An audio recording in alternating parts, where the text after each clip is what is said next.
2 Chronicles 21, New Living Translation. When Jehoshaphat died, he was buried with his ancestors in the city of David. Then his son Jehoram became the next king. Jehoram's brothers, the other sons of Jehoshaphat, were Azariah, Jehiel, Zechariah, Azariah, Michael, and Shephatiah. All these were the sons of Jehoshaphat, king of Judah. Their father had given each of them valuable gifts of silver, gold, and costly items, and also some of Judah's fortified towns. However, he designated Jehoram as the next king because he was the oldest.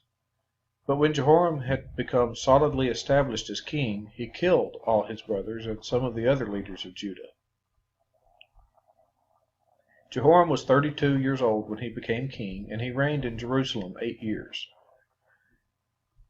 But Jehoram followed the example of the kings of Israel and was as wicked as King Ahab, for he had married one of Ahab's daughters. So Jehoram did what was evil in the Lord's sight. But the Lord did not want to destroy David's dynasty, for he had made a covenant with David and promised that his descendants would continue to rule, shining like a lamp forever. During Jehoram's reign, the Edomites revolted against Judah and crowned their own king. So Jehoram went out with his full army and all his chariots. The Edomites surrounded him and his chariot commanders, but he went out at night and attacked them under cover of darkness. Even so, Edom has been independent from Judah to this day. The town of Libnah also revolted about the same time. All this happened because Jehoram had abandoned the Lord, the God of his ancestors.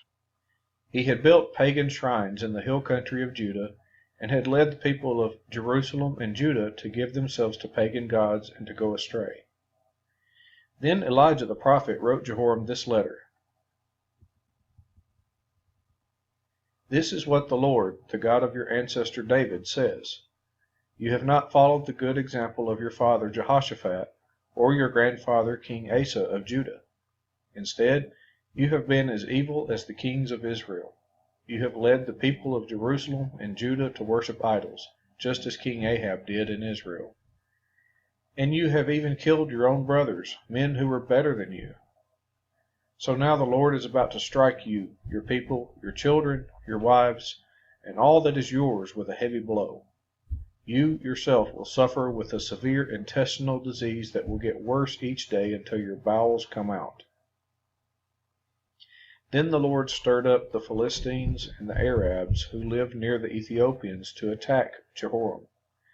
They marched against Judah, broke down its defenses, and carried away everything of value in the royal palace, including the king's sons and his wives. Only his youngest son, Ahaziah, was spared. After all this, the Lord struck Jehoram with an incurable intestinal disease. The disease grew worse and worse, and at the end of 2 years it caused his bowels to come out, and he died in agony. His people did not build a great funeral fire to honor him as they had done for his ancestors.